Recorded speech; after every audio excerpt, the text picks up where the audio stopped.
Ruang Dewa Beladiri, Bab 1096 sampai dengan 1100. Bab 1096 Teleportasi.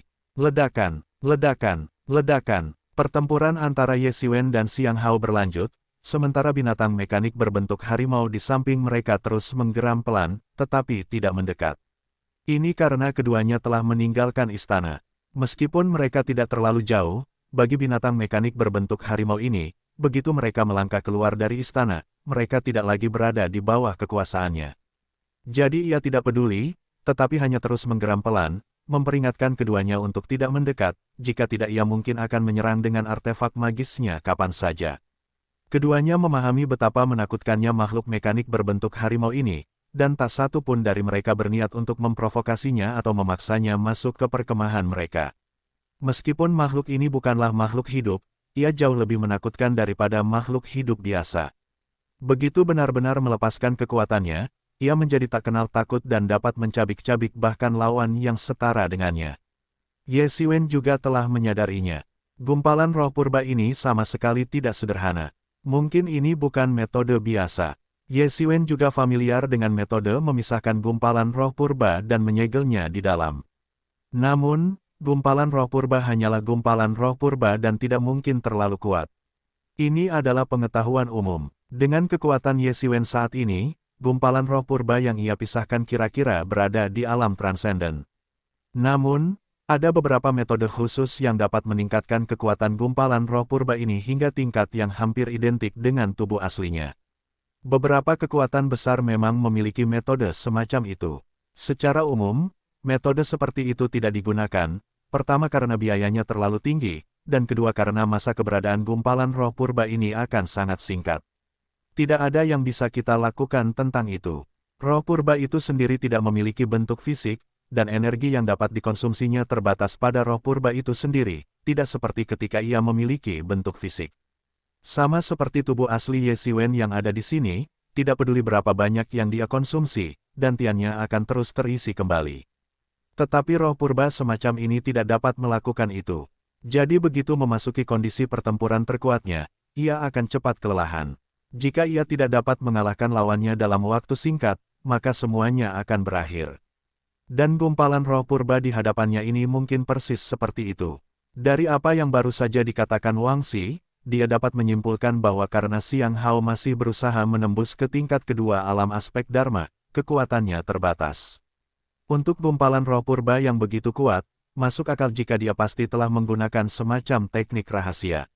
Dan fakta bahwa dia akan memberikan liontin giok roh purba ini kepada Wang Xi menunjukkan bahwa dia sangat menghargai Wang Xi, atau lebih tepatnya, dia menghargai kekayaan yang telah dijarah Wang Xi. Selama periode ini, reputasi Wang Xi sangat buruk dan dibenci oleh semua orang, yang menunjukkan betapa banyak orang yang telah dirampoknya. Setidaknya sebagian besar barang-barang itu berakhir di tangan Xiang Hao. Baginya, ini seharusnya menjadi sumber daya yang sangat penting, yang menjelaskan mengapa dia sangat menghargai Wang Xi. Analisis ini hanya ada dalam pikiran Ye Xiwen sesaat sebelum dia menyadarinya.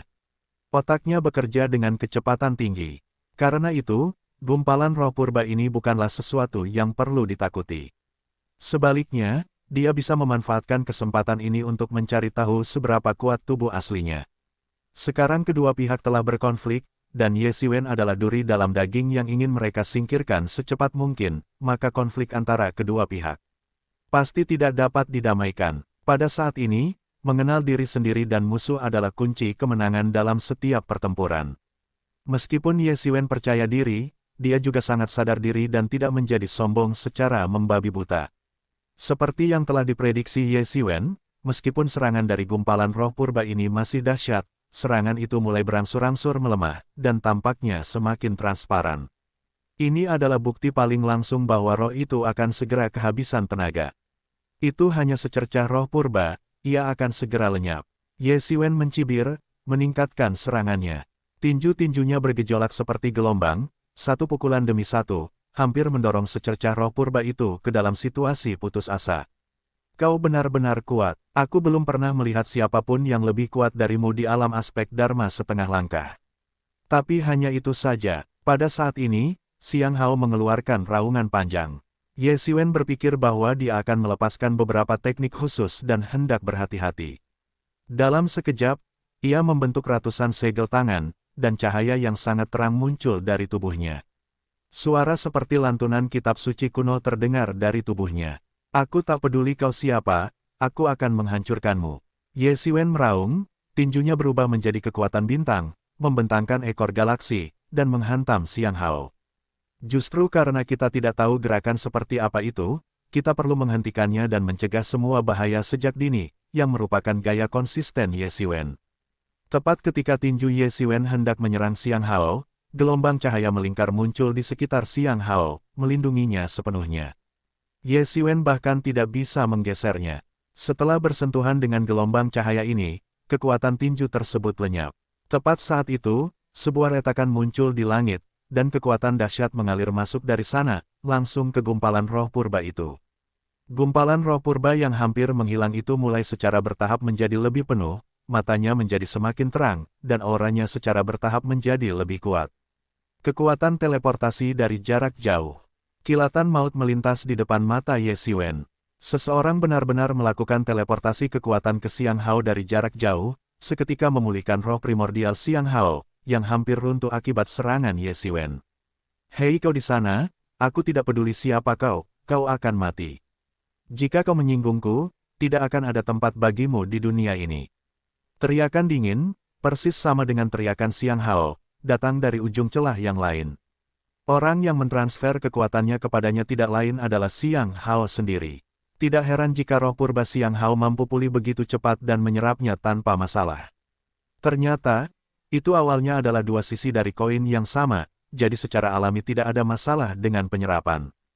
Kau akan mati. Roh purba Xiang Hao menatap Ye Xiwen dengan dingin, auranya semakin kuat.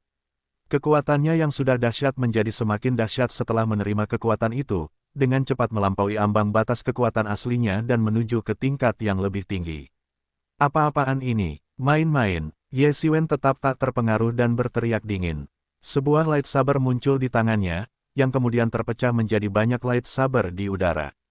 Lalu, lightsaber ini membentuk sudut 90 derajat dengan lightsaber utama, gagangnya saling berpotongan. Dari kejauhan, lightsaber yang tak terhitung jumlahnya ini sebenarnya membentuk teratai pedang, bunga teratai yang terbuat dari cahaya pedang. Teratai pedang ini mengandung fluktuasi energi pedang yang mengerikan, menyebabkan ekspresi Xiang Hao sedikit berubah dan ia menjadi sangat serius. Ia sama sekali tidak boleh terluka parah oleh teratai pedang ini. Pada saat itu, Ye Xiwen bergerak, teratai pedang seketika melonjak, berubah menjadi pilar cahaya yang menyapu. Namun, itu bukan ditujukan pada roh primordial Xiang Hao, melainkan pada wujud asli Xiang Hao di sisi lain celah. Dia sebenarnya bermaksud untuk membunuh wujud asli Xiang Hao dari jarak jauh. Karena saat ini tidak mungkin menghentikan roh purba Xiang Hao menyerap kekuatan ini, maka lebih baik untuk melenyapkan tubuh utamanya. Setelah tubuh utamanya dilenyapkan, roh purba ini akan terperangkap seperti kura-kura dalam toples, tanpa kesempatan untuk melarikan diri. Semua orang yang memahami hal ini berseru kaget, Ye Xiwen sungguh berani sekali. Kalian pasti tahu bahwa di sisi lain celah itu tak lain adalah Xiang Hao yang asli. Jika dia berani melakukan ini, apalagi yang tidak akan berani dia lakukan. Orang gila, benar-benar gila. Dengan kecepatan kilat, pedang teratai itu langsung melesat masuk ke dalam celah tersebut. Ledakan besar terdengar dari sisi lain retakan itu, disertai dengan suara Xiang Hao yang penuh amarah. Sialan, bocah, kau berani-beraninya melukaiku. Kau tamat. Suara Xiang Hao yang marah terdengar dari seberang. Dia jelas terkejut, Ye Xiwen benar-benar telah menginvasi dunianya seperti ini. Atau lebih tepatnya, tidak ada yang pernah memikirkan hal ini sebelumnya. Di mata banyak orang, karena roh purba sudah begitu menakutkan, apalagi tubuh utamanya, mungkin akan menjadi keberadaan yang jauh lebih menakutkan. Oleh karena itu, banyak orang tidak akan pernah berpikir bahwa jika tubuh utama dapat terluka parah, maka roh purba akan seperti eceng gondok tanpa akar, sama sekali tidak perlu dikhawatirkan. Sialan, hentikan. Pada saat ini, secercah roh purba Xiang Hao akhirnya bereaksi. Sebagai secercah roh purba Xiang Hao, bagaimana mungkin ia tidak merasakan bahwa Xiang Hao baru saja terluka parah akibat kecelakaan dan berada dalam situasi yang sangat buruk. Dia sudah mengasingkan diri, dan sekarang dia terluka parah oleh Ye Xiwen. Dapat dikatakan bahwa dia menderita kerugian besar. Tidak hanya terluka parah, tetapi keadaan pengasingannya juga hancur. Akan sangat sulit baginya untuk mendapatkan kembali keadaan yang telah dia capai untuk mencapai terobosan. Dapat dikatakan bahwa meskipun serangan Ye Xiwen tidak fatal, serangan itu menunda waktu terobosannya berkali-kali. Bagaimana mungkin dia tidak merasakan kebencian di hatinya? Meskipun itu hanya secercah semangat purba, itu adalah dua sisi mata uang yang sama, tanpa perbedaan di antara keduanya. Pada saat itu, retakan di langit mulai sembuh sedikit demi sedikit, seolah-olah tidak pernah terjadi sama sekali. Awalnya, para ahli di alam aspek Dharma tidak mampu merobek ruang. Fakta bahwa dia mampu merobek celah disebabkan oleh kekuatan teknik rahasia. Sekarang, setelah terluka parah oleh pedang teratai Ye Xiwen, dia tidak lagi mampu mempertahankan celah tersebut. Ye Xiwen tersenyum puas. Meskipun dia tidak bisa melihat apa yang terjadi di sisi lain celah itu, dia tentu saja merasa puas karena pedang teratai itu telah melukainya dengan parah. Namun, diam-diam ia juga menjadi lebih waspada. Ia sangat menyadari kekuatan teratai pedangnya. Teknik pedang pemakaman telah ditingkatkan, dan kekuatannya tak tertandingi dari sebelumnya. Teratai pedang adalah jurus pamungkas yang belum sempurna, orang biasa yang terkena jurus ini akan langsung hancur berkeping-keping. Namun, jurus ini hanya melukai Xiang Hao dengan parah ketika ia lengah. Dapat dibayangkan bahwa kekuatan Xiang Hao mungkin tak terukur. Bab 1097 dikalahkan oleh Hao Yuan Shen. Pemandangan keduanya saling bertarung dari kejauhan membuat semua orang tercengang, atau lebih tepatnya, ketakutan. Ini bukan pertama kalinya mereka melihat para ahli di alam aspek Dharma bertarung, tetapi ini adalah pertama kalinya mereka menyaksikan pertempuran yang terjadi melintasi ribuan mil.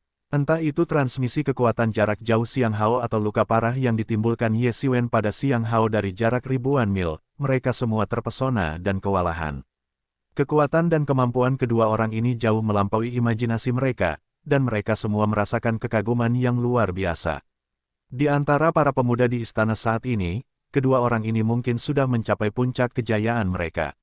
Yang lain sama sekali bukan tandingan Ye Xiwen. Ye Xiwen ini benar-benar tidak taat hukum dan berani melakukan apa saja. Xiang Hao sedang berusaha menembus ke tingkat kedua alam aspek Dharma, tetapi dia malah menghancurkannya.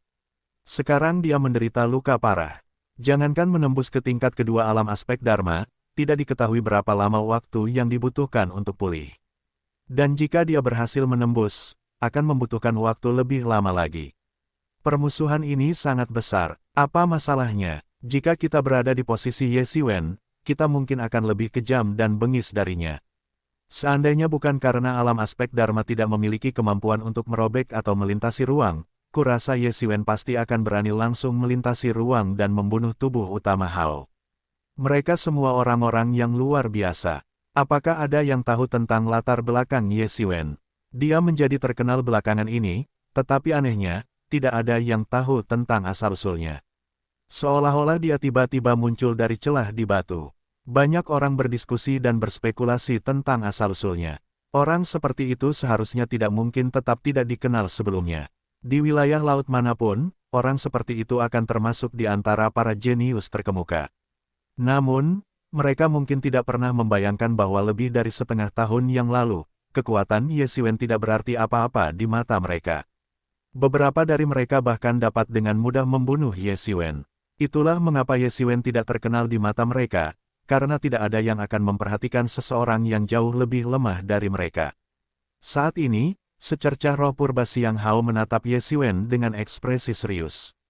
Dari serangannya barusan, jelas bahwa Ye Xiwen adalah pria dengan kekuatan luar biasa dan sifat yang kejam. Jika tubuh aslinya ada di sini, dia mungkin bisa membunuhnya, tetapi sekarang karena hanya berupa secercah roh purba, situasinya jauh lebih rumit. Sebenarnya apa latar belakangmu? Bukan tidak mungkin kita bisa bekerja sama. Di istana ini, tubuh utamaku bisa membentuk aliansi denganmu. Dengan kekuatan kita, kita bisa sepenuhnya menaklukkan istana ini.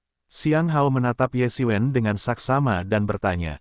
Dia juga merenungkan latar belakang Ye Xiwen. Jadi kau ingin mencari tahu latar belakangku, lalu mengirimkan pasukan utamamu untuk mencariku dan membunuhku. Kata-kata Ye Xiwen sungguh mengejutkan, langsung mengungkap pikiran dan rencana Xiang Hao. Xiang Hao tercengang. Dia tidak menyangka Ye Xiwen akan mengetahui rencananya. Ya, dia memang sedang membuat rencana seperti itu. Bagaimana mungkin dia tidak membalas dendam atas dendam yang begitu besar? Apalagi bekerja sama dengan Ye Xiwen, itu sama sekali tidak mungkin. Meskipun ada pepatah yang mengatakan bahwa tidak ada teman abadi atau musuh abadi, hanya kepentingan abadi, Ye Xiwen baru saja melukai tubuh utamanya dengan parah, yang mencegahnya untuk menembus ke tingkat kedua alam aspek Dharma dalam waktu singkat, yang telah sangat menyinggungnya dan sangat menghambat kepentingannya. Mereka hanya melihat hal-hal ini, dan kau ingin membunuh mereka untuk membungkam mereka. Orang seperti itu berbisa dan tidak berperasaan.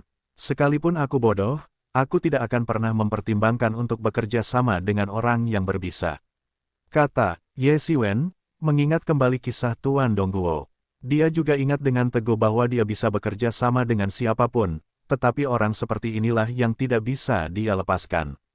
Sialan, Xiang Hao mengumpat dalam hati.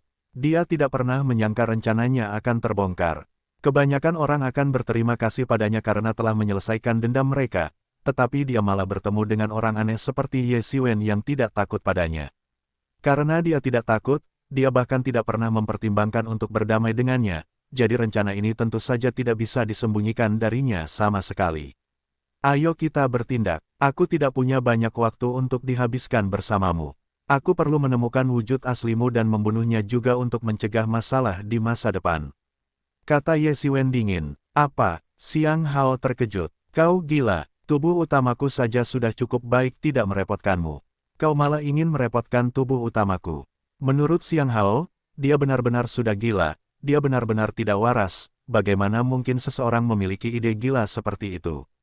Tidak hanya Xiang Hao, tetapi juga yang lain, termasuk Wang Xi, terkejut setelah mendengar hal ini. Tidak ada yang menyangka bahwa Ye Xiwen benar-benar merencanakan sesuatu seperti ini. Anda harus tahu bahwa ini adalah Xiang Hao. Di antara generasi muda, dia benar-benar termasuk yang terbaik. Selain sejumlah kecil orang di area Laut Super, dia dapat berdiri di puncak di antara banyak anak muda di seluruh area laut tak berujung. Bagi seseorang seperti ini untuk berbicara tentang rekonsiliasi sudah di luar imajinasi semua orang. Seperti yang dipikirkan Xiang Hao, jika itu mereka pasti sudah bersyukur. Bagaimana mungkin mereka berani mengejar wujud aslinya dan membunuhnya? Meskipun Ye Xiwen tampaknya mampu menandingi roh purba Xiang Hao, roh purba hanyalah roh purba. Keberanian seperti itu jauh melampaui imajinasi mereka, tetapi mereka belum pernah melakukannya sebelumnya. Jika mereka tidak menunjukkan kekuatan Ye Xiwen, bagaimana mereka bisa mengharapkan Xiang Hao untuk berdamai dengan mereka, bahkan jika itu hanya perdamaian pura-pura. Setelah keterkejutan awal, Wang Xi mulai tersenyum getir. Ini benar-benar orang gila, dia menyesalinya. Untuk pertama kalinya dalam hidupnya, dia menyesalinya. Bahkan ketika dia hampir dibunuh, dia tidak menyesalinya, hanya merasa bahwa dia lebih rendah dari orang lain. Tapi sekarang dia benar-benar menyesalinya karena telah memprovokasi orang gila. Saat ini, dia tampaknya benar-benar memahami pikiran Ye Xiwen. Dia berani berpikir untuk membunuh Xiang Hao sendiri, apalagi orang tak penting seperti dia. Di mata Xiang Hao, dia hanyalah seekor anjing, dan dia tahu itu dengan sangat baik. Tetapi di mata Ye Xiwen sekarang, dia mungkin bahkan tidak sebaik seekor anjing. Ini seperti angsa liar yang menghabiskan seluruh hidupnya hanya untuk akhirnya dipatuk oleh angsa liar lainnya. Ye Xiwen mencibir dan tidak menjawab. Bagaimanapun, dilihat dari karakter Xiang Hao, dia pasti akan mengejarnya begitu dia pulih. Karena itu, mengapa tidak membunuhnya sebelum dia pulih? Dengan begitu, inisiatif akan sepenuhnya berada di tangannya sendiri. Xiang Hao yang terluka parah jauh lebih mudah dihadapi daripada Xiang Hao yang sama sekali tidak terluka. Apa kau pikir wujud asliku hanya memiliki kekuatan sebesar ini? Meskipun aku memang memiliki kekuatan wujud asliku, itu baru sekitar 2 bulan yang lalu. Sekarang, kekuatan itu telah mengalami perubahan yang sangat dahsyat. Xiang Hao buru-buru berkata, nadanya menunjukkan sedikit kepanikan. Bahkan dengan semua kepercayaan dirinya pada wujud aslinya, dia agak terguncang menghadapi dewa pembunuh seperti itu, dan dia bahkan mencoba mengintimidasi Ye Xiwen. Namun, apakah Ye Xiwen termasuk orang yang mudah takut? Dia mudah takut. Cukup sudah omong kosong ini. Ye Xiwen melangkah maju, berubah menjadi seberkas cahaya saat ia menerkam Xiang Hao. Cahaya pedangnya langsung menyambar, berubah menjadi serangkaian gerakan mematikan yang menyelimuti Xiang Hao. Dibandingkan sebelumnya, Ye Xiwen tampak jauh lebih menakutkan sekarang. Pada saat ini, Xiang Hao mengabaikan semua pengeluaran energi dan melancarkan serangan dahsyat, bertekad untuk menahan Ye Xiwen di sini atau setidaknya melukainya dengan parah, memberi tubuh utamanya cukup waktu untuk pulih. Setelah tubuh utamanya sembuh, apa artinya Ye Xiwen dibandingkan dengannya? Dia sama sekali bukan tandingan Xiang Hao. Saat ini, Xiang Hao seperti buronan yang putus asa, melancarkan berbagai macam gerakan besar dan mahal yang awalnya enggan ia gunakan. Langit dipenuhi dengan benturan energi pedang dan bulan purnama. Aura pedang menghancurkan bulan purnama, yang kemudian diremukkan menjadi ketiadaan oleh bulan purnama lainnya. Bulan purnama ini kemudian langsung tercabik-cabik menjadi beberapa bagian oleh beberapa aura pedang. Tabrakan mengerikan seperti itu terus terjadi di udara, dan pertempuran dahsyat tersebut menarik semakin banyak ahli untuk datang. Bahkan di istana ini, yang mengumpulkan sejumlah besar ahli muda terbaik dari lautan tak berujung, tidak banyak pertempuran antara ahli tingkat alam aspek Dharma, apalagi bentrokan pertempuran tingkat atas seperti ini. Ye Xiwen tidak ingin menunda lebih lama lagi. Dia harus menemukan wujud asli Xiang Hao secepat mungkin dan membunuhnya untuk menghilangkan masalah di masa depan. Xiang Hao, di sisi lain, mengabaikan semua luka-lukanya sendiri demi melukai Ye Xiwen dengan parah. Siapapun yang menghalangi jalanku akan mati. Cahaya pedang di tangan Ye Xiwen berubah menjadi pedang pemakaman, dan semua makhluk hidup akan terbelah menjadi beberapa bagian oleh pedang ini. Meskipun itu baru gerakan pertama dari pedang pemakaman, bukan berarti pedang pemakaman kurang kuat dibandingkan dua gerakan lainnya. Jika digunakan dengan benar, itu juga merupakan teknik yang menakutkan. Pada saat yang sama, dia terus membuat segel tangan dengan tangan kirinya, dan satu gunung demi satu gunung runtuh dari langit, yang merupakan segel pengguncang gunung. Perasaan putus asa karena gunung-gunung runtuh menimpanya berulang kali terbayang di depan mata Xiang Hao. Ia terpaksa mundur selangkah demi selangkah oleh Ye Xiwen, yang menggunakan dua jurus secara bersamaan dan berulang kali, membuatnya terus berlari. Ia benar-benar kehilangan keanggunannya sebelumnya. Ia terus melepaskan jurus telapak bulan jatuh untuk menghancurkan gunung-gunung yang runtuh menimpa kepalanya, tetapi ia juga harus menghadapi cahaya pedang Ye Xiwen yang tak terhitung jumlahnya yang menyelimutinya. Ia merasa seperti akan gila. Seperti kata pepatah, terlalu banyak bertahan akan berujung pada kekalahan. Xiang Hao, yang selama ini selalu bertahan, akhirnya mulai menunjukkan kelemahan. Meskipun hanya sesaat, pengalaman bertarung Ye Xiwen begitu kaya sehingga ia langsung menusuk langit dengan pedangnya, menembus pertahanan Xiang Hao dan menusuk dadanya. Energi vital yang tak terhitung jumlahnya yang membentuk tubuh Xiang Hao beserta roh primordialnya mulai runtuh. Xiang Hao mengeluarkan raungan panjang, secercah kegilaan terpancar di matanya. Kemudian, energi yang tak terhitung jumlahnya melonjak liar di dalam tubuhnya, menandakan bahwa dia akan menghancurkan dirinya sendiri.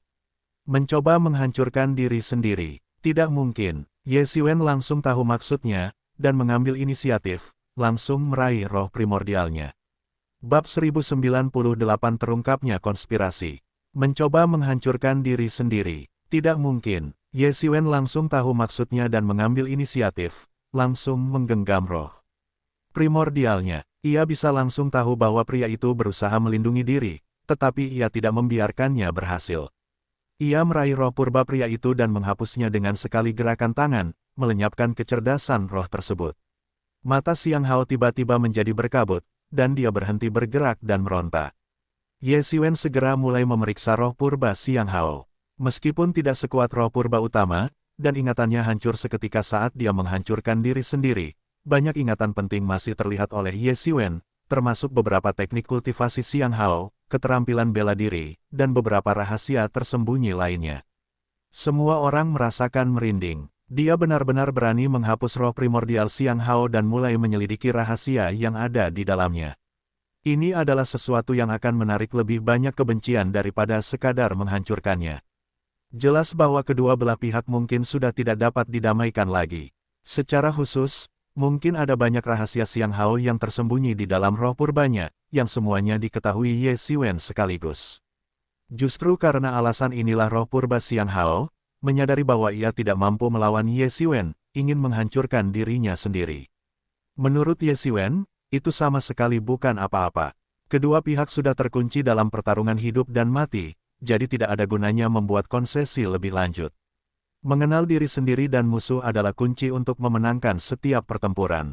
Namun, setelah meninjau dokumen-dokumen ini, Ye Xiwen merasa lebih percaya diri. Berdasarkan ingatannya, pernyataan Xiang Hao sebelumnya tidak salah, dia mungkin memiliki kekuatan wujud aslinya, tetapi itu sudah beberapa bulan yang lalu. Dia sendiri bahkan tidak tahu seberapa kuat wujud asli Xiang Hao sekarang.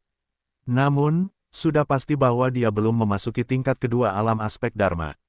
Selama dia belum memasuki tingkat kedua alam aspek Dharma, maka tidak apa-apa.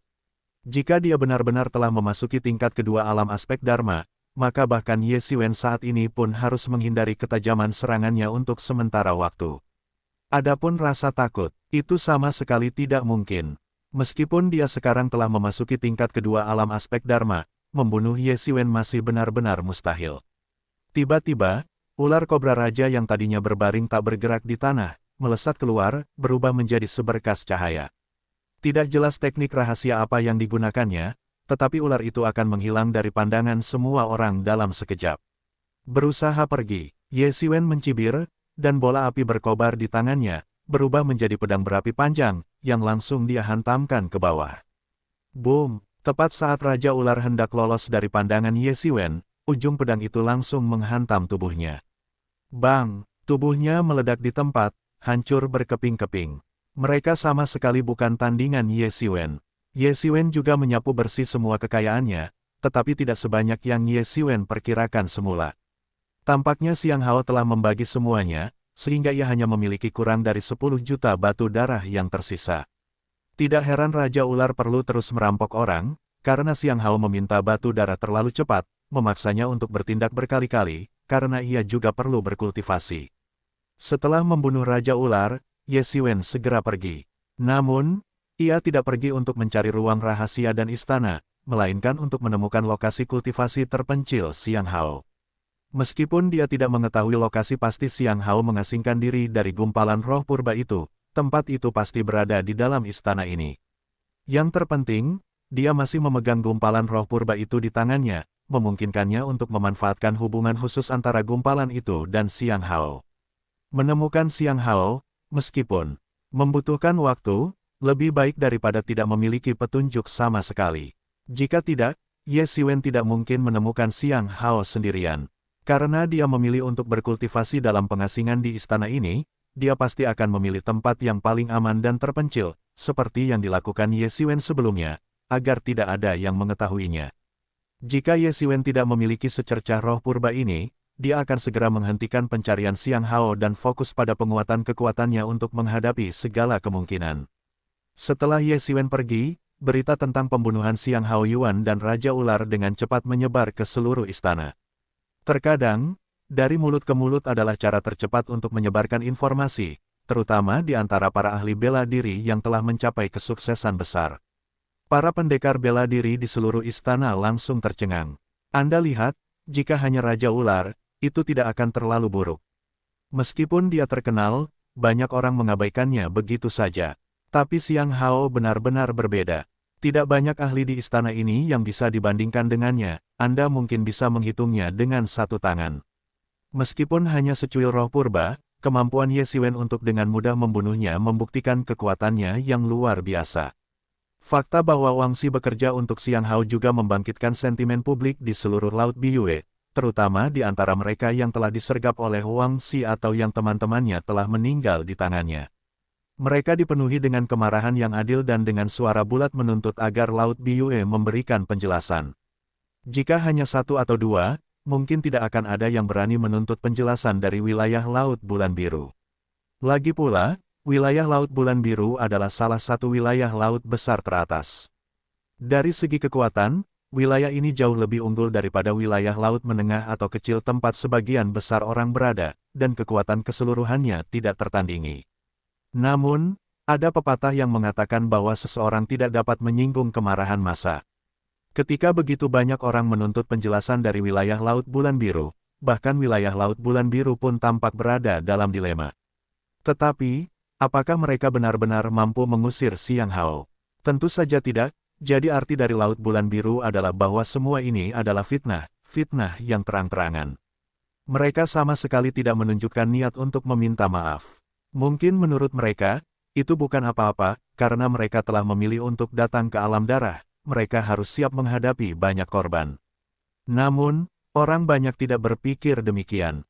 Meskipun mereka telah lama bersiap menghadapi banyak korban, seperti kata pepatah, burung mati untuk makanan dan manusia mati untuk kekayaan.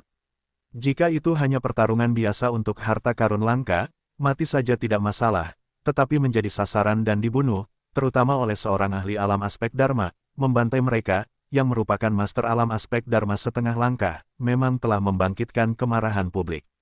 Jika perilaku ini tidak dibatasi, keamanan apa yang akan tersisa bagi para pendekar alam aspek Dharma setengah langkah ini? Lagi pula, jika seorang ahli alam aspek Dharma bertekad untuk melancarkan serangan mendadak, berapa banyak pendekar alam aspek Dharma setengah langkah yang mampu menahannya? Hanya orang aneh seperti Ye Siwen yang mungkin bisa lolos, tetapi meskipun begitu, bukankah dia sedang diburu seperti anjing liar? Jika itu orang lain, mereka bahkan tidak layak disebut anjing liar, mereka hanya akan menjadi anjing yang disembelih. Hal ini segera menimbulkan keresahan di antara banyak orang. Bahkan mereka yang belum menjadi sasaran ular kobra raja pun kini bersatu dalam kebencian mereka terhadap perilaku ini, yang harus dihentikan. Jika tidak ada yang tahu apakah mereka akan menjadi korban selanjutnya. Banyak orang menolak untuk percaya bahwa Laut Bulan Biru hanya menyuap satu raja ular, pasti ada yang lain yang terlibat. Namun, perilaku ini sama sekali tidak bisa terus berlanjut, terutama bagi orang-orang terpilih ini. Mungkin mereka hanya selangkah di belakang, dan mungkin mereka bisa memasuki alam aspek Dharma dan menjadi tokoh penting kapan saja. Bagaimana mungkin mereka rela binasa di sini? Pada saat ini, bukan hanya para pendekar bela diri biasa yang dipenuhi kemarahan yang meluap-luap, tetapi bahkan wilayah laut besar lainnya pun mulai bergosip di balik layar, membuat masalah ini semakin seru. Tepat ketika semua orang terpukau oleh masalah ini, sebuah berita yang lebih mengejutkan tiba-tiba muncul, langsung menutupi seluruh kejadian tersebut, gerbang istana telah ditutup. Begitu berita ini dirilis, hampir seketika itu juga berita ini menutupi semua berita lainnya, menyebabkan kehebohan besar di antara banyak ahli, karena jika gerbang istana ditutup, itu berarti jalur pelarian mereka bisa sepenuhnya terputus, dan mereka mungkin tidak bisa keluar. Jika peristiwa-peristiwa sebelumnya di Laut Bulan Azure dapat digambarkan sebagai situasi di mana sebagian orang merasa marah, beberapa orang malah memperkeruh keadaan, dan sebagian besar hanya menonton pertunjukan, maka sekarang semua orang benar-benar berada dalam keadaan tegang. Begitu berita itu menyebar, banyak praktisi bela diri segera berbalik untuk memeriksa. Benar saja, mereka melihat bahwa seluruh aula diblokir oleh sebuah pintu besar. Pintu ini sangat kokoh, dan bahkan para ahli di alam aspek Dharma pun tidak dapat menembusnya. Bahkan, beberapa ahli di alam aspek Dharma pun tidak dapat membuka pintu tersebut. Pada titik ini, ketegangan meningkat, dan berbagai teori konspirasi mulai beredar. Banyak orang bahkan mulai ragu. Mereka bukanlah orang bodoh, sebaliknya, mereka semua adalah individu dan elit yang luar biasa. Mereka sebenarnya telah mencurigai keabsahan peta tersebut sebelumnya, tetapi keserakahan mereka akan kekayaan yang tidak diketahui membuat mereka terus melakukan eksplorasi meskipun mengetahui mungkin ada masalah. Kemudian, baik di pangkalan bawah tanah maupun di istana, mereka memperoleh banyak keuntungan, dan secara bertahap kekhawatiran mereka mereda.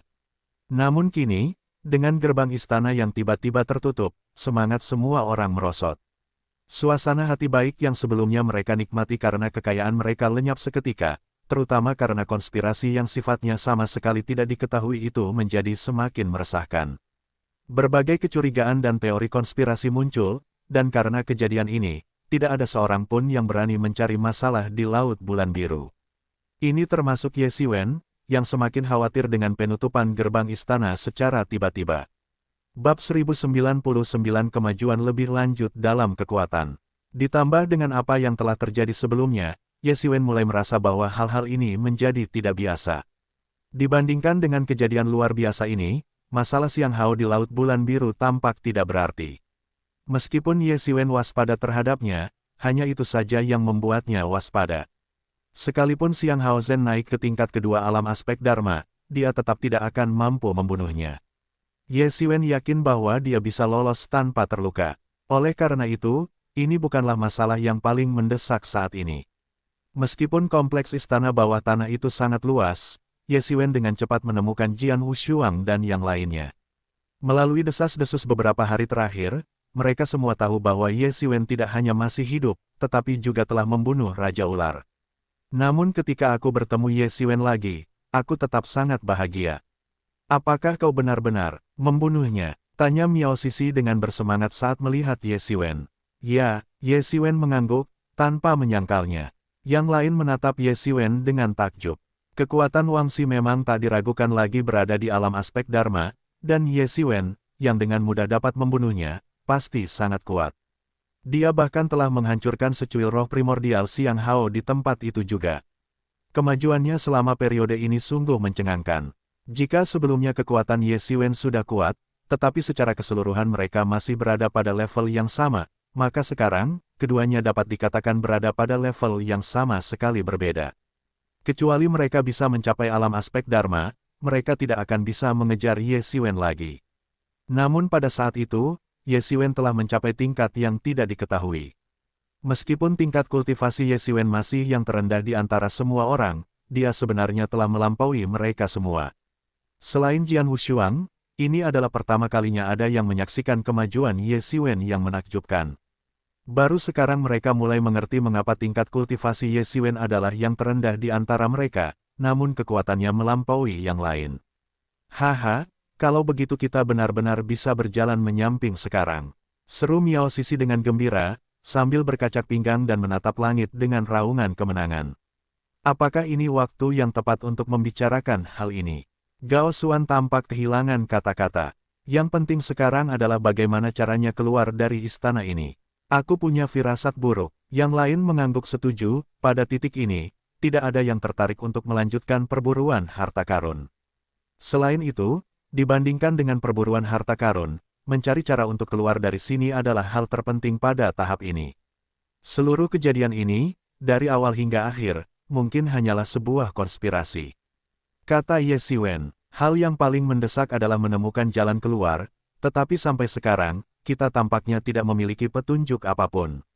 Tetapi apapun jenis konspirasinya, atau siapapun yang mengaturnya, pada akhirnya akan terungkap. Yang bisa kita lakukan sekarang hanyalah meningkatkan kekuatan kita secepat mungkin dan tetap teguh menghadapi segala kemungkinan.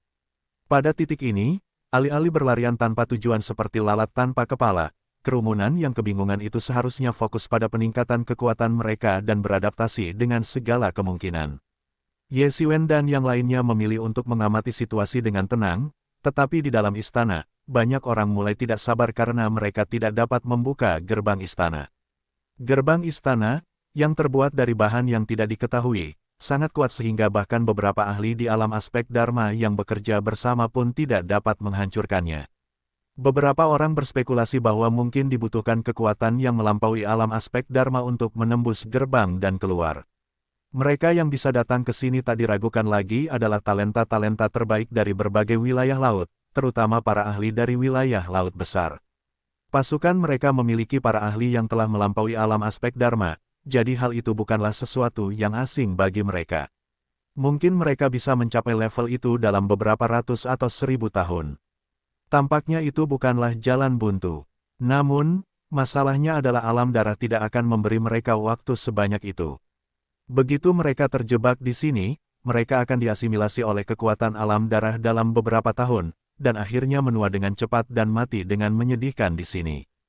Kekayaan mereka bisa menjadi sumber kekayaan mendadak bagi generasi penerus tuan muda yang memasuki alam darah berabad-abad kemudian. Memikirkan hal ini, banyak ahli mulai kehilangan ketenangan mereka. Seluruh kompleks istana tampaknya dipagari oleh penghalang yang sangat kuat, sehingga mustahil untuk ditembus. Tempat ini dulunya merupakan markas aliansi darah dan telah beroperasi selama bertahun-tahun. Tempat ini telah diperkuat berkali-kali, jadi tidak realistis untuk berharap dapat meninggalkannya dalam waktu singkat. Dengan kata lain, jika mereka tidak dapat keluar dalam waktu singkat, mereka mungkin akan terjebak di sini selamanya dan binasa dalam beberapa ratus tahun, yang berarti hidup mereka akan berakhir sama seperti saat mereka dimulai. Bahkan banyak pakar muda yang gigih pun mulai sedikit gila dalam keadaan seperti itu. Ketika dihadapkan pada keputusasaan, sangat sedikit orang yang mampu tetap tenang. Pembunuhan di sini secara bertahap meningkat. Karena semua orang merasa tidak ada harapan untuk keluar, mereka semua menjadi gila, dan bahkan pertengkaran terkecil pun dapat berujung pada perkelahian sampai mati. Korban jiwa hanya dalam 1 bulan telah melebihi total korban jiwa dari semua bulan sebelumnya. Semua orang tampaknya telah kehilangan keinginan untuk melanjutkan perburuan harta karun atau meningkatkan kekuatan mereka. Karena mereka semua akan mati cepat atau lambat, apakah benar-benar penting apakah mereka akan berburu harta karun atau tidak? Seiring semakin banyak orang yang memiliki pandangan ini, para prajurit di seluruh kompleks istana menjadi gila. Pembunuhan berangsur-angsur meningkat, dan bau darah di udara semakin menyengat. Tepat pada saat itu, sebuah pesan mulai menyebar di antara orang-orang, ada lorong bawah tanah yang menuju ke dunia luar di dalam kompleks istana. Berita ini segera menarik perhatian banyak ahli. Meskipun mereka tidak tahu dari mana berita itu berasal, orang-orang yang hampir gila itu tidak peduli dengan hal lain. Bahkan secercah harapan pun sudah cukup untuk membuat mereka mengerahkan seluruh kemampuan mereka. Selain itu, hal ini tampak normal bagi semua orang. Setiap pangkalan harus memiliki jalur evakuasi seperti itu. Meskipun mungkin tidak selalu digunakan, begitu digunakan, itu akan menjadi kesempatan untuk menyelamatkan nyawa. Semua orang panik mencari lorong yang disebut-sebut itu. Tak lama kemudian, berita menyebar bahwa pintu masuk ke lorong tersebut telah ditemukan, dan semua orang mulai berkumpul di lokasi itu. Di dalam aula samping sebuah istana, aura pedang yang dahsyat memenuhi seluruh istana. Di atas istana, kilat yang tak terhitung jumlahnya berubah menjadi niat pedang dan menghantam istana dengan ganas. Sesosok figur yang memegang pedang panjang terus-menerus membelah dan menghancurkan kesengsaraan petir yang dipenuhi niat pedang ini, lalu berubah bentuk dan menyerapnya. Setelah waktu yang tidak diketahui, kesengsaraan petir ini akhirnya hancur berkeping-keping. Sosok itu akhirnya mendarat, auranya semakin kuat, dan energi pedang berputar di sekelilingnya, menciptakan fluktuasi yang tak terbayangkan. Setelah sekian lama, energi pedang itu akhirnya mereda.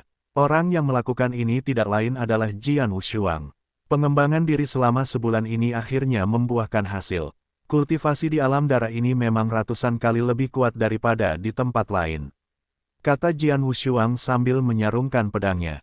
Selama bulan ini, dia akhirnya mengembangkan kekuatannya hingga mencapai puncak alam aspek Dharma setengah langkah, dan menarik sebuah cobaan surgawi di dalam kompleks istana.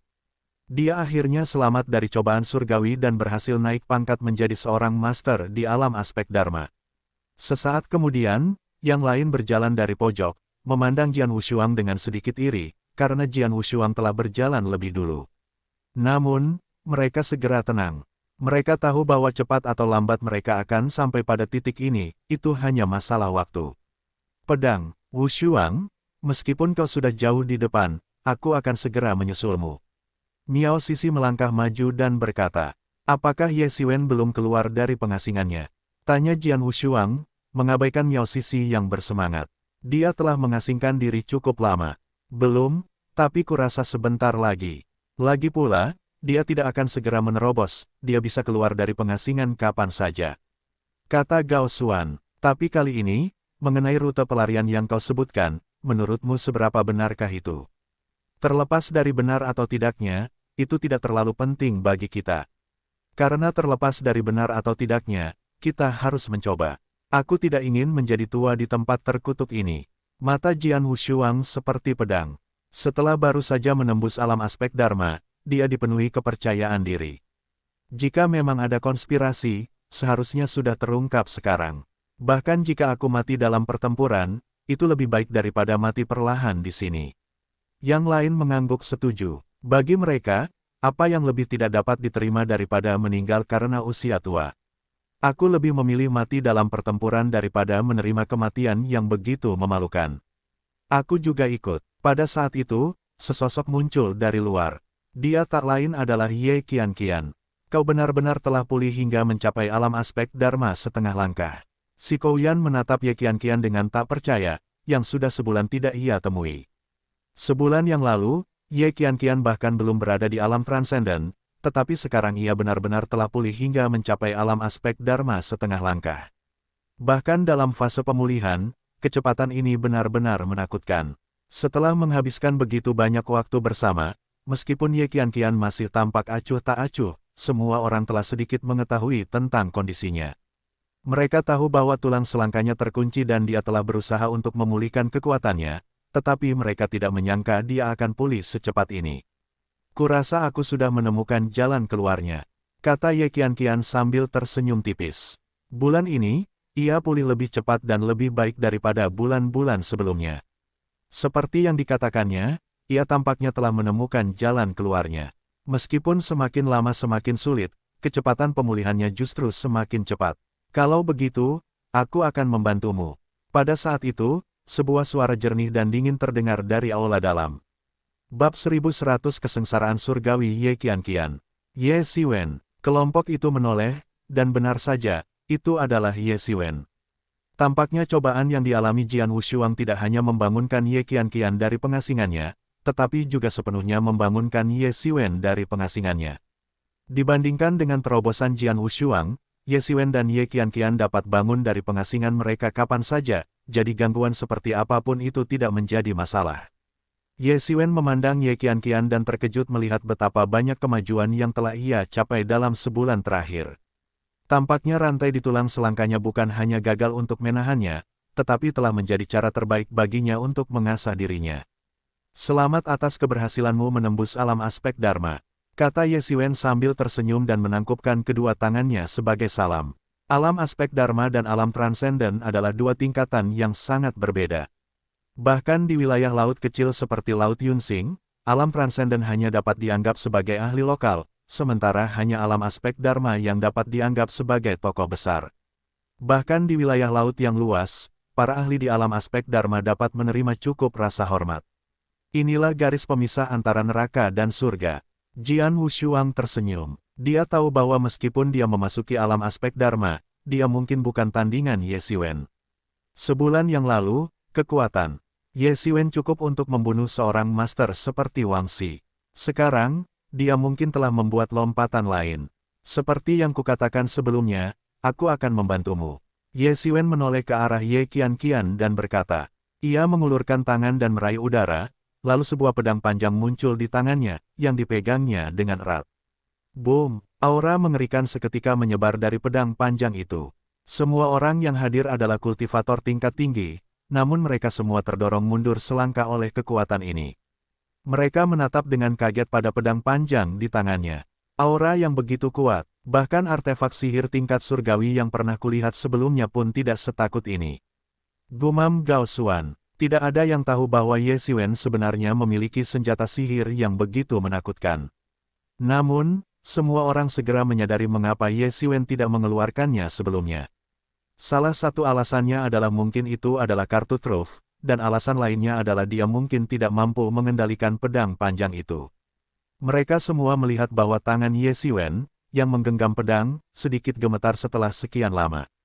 Semua orang tahu betapa dahsyatnya kekuatan Ye Xiwen, satu pukulan darinya bisa mengubah seluruh gunung menjadi debu, memiliki kekuatan yang tak terhitung jumlahnya. Namun, bahkan dia pun tidak bisa memegang pedang panjang ini, menunjukkan bahwa kekuatannya benar-benar luar biasa.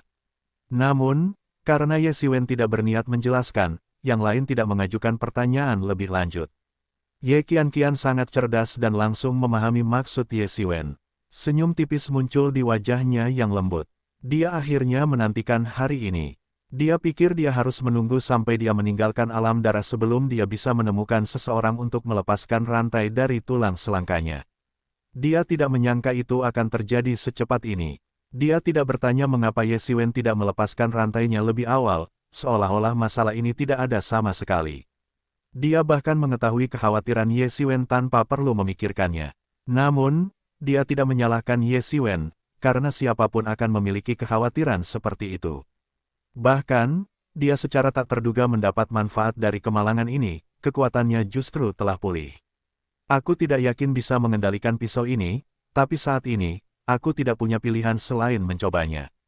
Kata Ye Xiwen dengan sungguh-sungguh.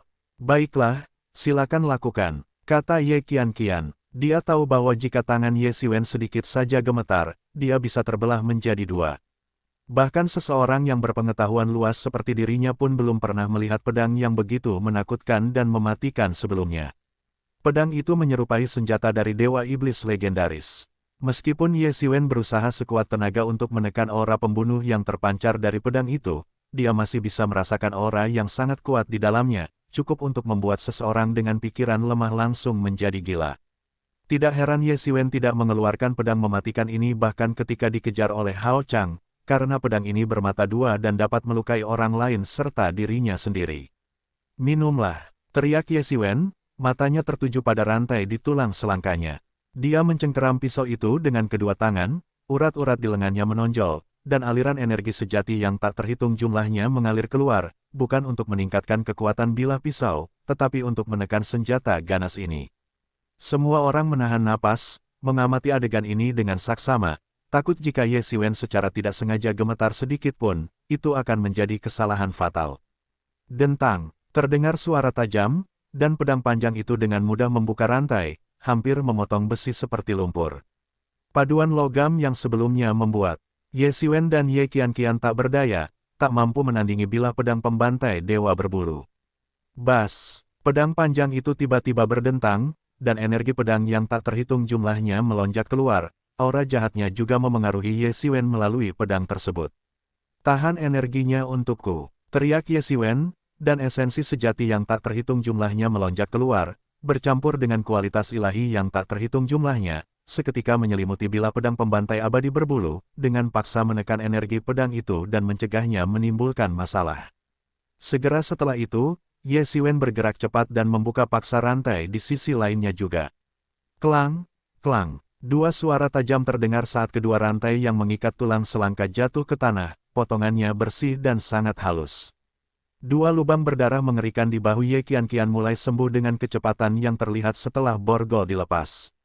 Pada saat yang sama, kekuatan yang jauh lebih dahsyat muncul dari tubuh Ye Qianqian. Kekuatan ini, yang sebelumnya ditekan oleh rantai, meledak seolah terlahir kembali, membentuk awan energi besar di atas kepala Ye Qianqian, persis seperti awan keberuntungan legendaris. Dua kekuatan yang telah dikembangkan Ye Qianqian secara berturut-turut sebenarnya mulai menyatu di bawah penggabungan yang disengaja olehnya. Boom! Setelah aura Ye Qianqian mencapai puncaknya, dia benar-benar menembus ke tahap akhir alam aspek Dharma setengah langkah dalam sekali serang, tetapi auranya tidak berhenti. Dia mendaki hingga puncak tahap akhir alam aspek Dharma setengah langkah dan masih terus mendaki lebih tinggi. Selama bertahun-tahun, kekuatan terpendamnya tersembunyi di dalam tubuhnya, tetapi terkunci oleh rantai di tulang selangkanya dan tidak dapat dikeluarkan. Sekarang setelah belenggu itu dilepas, kekuatan di dalam tubuhnya mulai meningkat dengan liar. Di langit, awan-awan yang tak terhitung jumlahnya mulai berkumpul, dia akan segera mengalami cobaan. Tidak mungkin, apakah itu mungkin? Si Kouyan menatap dengan tercengang ke arah awan cobaan yang muncul di langit. Dia mengira bahwa bahkan jika belenggu Ye Qianqian dilepas, tingkat kultivasinya akan tetap yang terendah di antara mereka. Dia tidak pernah menyangka bahwa tingkat kultivasinya akan meningkat drastis begitu belenggu dilepas, dan sekarang dia akan mengalami cobaan. Bahkan mereka hanya samar-samar merasakan bahwa kesengsaraan surgawi sedang mendekat, tetapi belum tiba. Sebaliknya, Ye Qianqian mencapainya terlebih dahulu, dan itu bukanlah jenis kesengsaraan yang dipaksakan, melainkan kesengsaraan yang mendalam dan sempurna. Ye Qianqian telah lama menjadi ahli tingkat menengah di alam aspek Dharma setengah langkah. Kemudian, dia ditangkap oleh rencana Hao Chang, dan kultivasinya tidak meningkat selama bertahun-tahun. Namun, dia selalu berkultivasi, jadi meskipun kekuatannya tampaknya tidak meningkat, fondasi yang telah dia bangun jauh melampaui imajinasi siapapun. Setelah menyatukan kekuatan yang telah ia kembangkan selama beberapa bulan terakhir, ia langsung menembus ke tahap akhir alam aspek Dharma setengah langkah dan bahkan akan segera memulai cobaan beratnya. Tubuh asal 9 yin ini memang sangat kuat. Ye Xiwen menyimpan pedang pembantai abadi berbulu. Dia masih belum bisa mengendalikan pedang pembantai abadi berbulu itu. Bahkan sekarang, Ye Xiwen hanya mampu menekan pedang pembantai abadi berbulu itu dengan susah payah. Dia masih jauh dari mampu mengendalikannya dengan bebas. Sekalipun dimasukkan ke dalam cermin asal surgawi, pedang pembunuh ini harus dikunci di dalamnya dengan susunan pengaman, jika tidak, ia dapat menghancurkan seluruh dunia cermin asal surgawi. Sayangnya, Ye Xiwen tidak memiliki metode untuk memurnikan pedang pembantai dewa berbulu. Padahal, seperti pemimpin sekte dewa berbulu, bahkan tanpa kekuatan yang cukup, dia bisa menggunakannya secara paksa untuk waktu singkat melalui metode pemurnian khusus. Tentu saja, alasan yang lebih besar adalah Ye Xiwen telah menghapus roh hantu tua dari pedang pembantai Dewa Berbulu. Jika hantu tua itu memiliki kerjasama dan kendali, Ye Xiwen masih akan mampu menggunakan pedang pembantai Dewa Berbulu. Namun, roh artefak semacam itu pada dasarnya gelisah dan sangat berbahaya. Jika seseorang tidak berhati-hati, mereka dapat membahayakan orang lain sebelum membahayakan diri sendiri. Lagi pula, seseorang seperti Ye Mo itu unik. Ye Xiwen sama sekali tidak mempercayai hantu tua itu. Dia lebih memilih menghapus keberadaannya daripada membiarkan hantu tua yang penuh dendam itu mengendalikan pedang pembantai abadi berbulu. Terlepas dari semua alasan, melihat Ye Qianqian dengan mudah memulai cobaan beratnya, Ye Xiwen tak kuasa menahan napas. Tubuh asal 9 Yin memang luar biasa. Di antara banyak fisik bawaan, tubuh asal 9 Yin sangat terkenal. Terlebih lagi, itu adalah tubuh asal 9 Yin alami. Dia pernah mendengar Ye Mo menyebutkannya sebelumnya. Kecepatan kultivasinya jauh melampaui imajinasi orang biasa, dan begitu dilepaskan, akan jauh lebih cepat lagi. Pada saat ini, cobaan Ye Qianqian akhirnya tiba. Dibandingkan dengan Jian Wushuang, cobaan Ye Qianqian bahkan lebih menakutkan. Berbagai binatang buas aneh berubah bentuk dalam cobaan petir dan meraung saat mereka menyerbu ke arah Ye Qianqian. Meskipun tidak sehebat cobaan yang dialami Ye Xiwen, cobaan ini tetap cukup untuk membuat semua orang yang hadir terdiam. Mereka juga tahu betul bahwa semakin mengerikan cobaan surgawi itu, semakin terbukti bahwa bakat dan potensi orang tersebut sangat menakutkan. Bakat dan cobaan seperti ini adalah sesuatu yang bahkan tidak dimiliki oleh mereka yang disebut jenius sekalipun. Meskipun cobaan surgawi itu menakutkan, Ye Qianqian tampaknya menghadapinya dengan mudah, dan dia menerobos ke tengah-tengah makhluk-makhluk aneh itu dengan langkah-langkah misterius. Selain itu, saat Ye Qianqian terus membunuh binatang-binatang aneh ini, tampaknya setiap binatang yang dibunuhnya menyerap sebagian energi dari dirinya, membuatnya semakin kuat. 1 jam lagi berlalu. Ketika Ye Qianqian akhirnya membunuh semua binatang buas aneh dan menghilangkan awan kesengsaraan, penghalang yang telah mengeras di dalam tubuhnya begitu lama akhirnya jebol, memungkinkannya untuk langsung memasuki alam aspek Dharma.